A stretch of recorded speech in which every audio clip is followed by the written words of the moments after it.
నమస్తే అండి, welcome back to కాచా kitchen. ఈరోజు మనం భోజనంలో ఇదిగోండి మన రెసిపీ చూడండి. ఇదిగో కాకరకాయ కూర, ఉల్లికారం కాకరకాయ కూర అండి.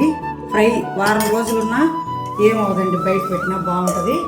ఇదిగోండి పచ్చడి, టమాటా బీరకాయ పచ్చడి అండి.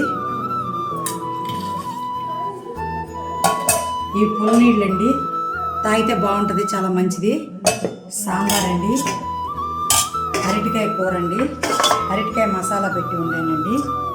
చాలా టేస్టీగా ఉంటుందండి. ఇది కుర్మాలాగా ఉంటుంది. చపాతీలోకైనా రోటీలోకైనా దేనికైనా పులకాల్లోకి ఏట్లోకైనా బాగుంటుందండి. ఇది చాలా టేస్టీగా ఉంటుంది.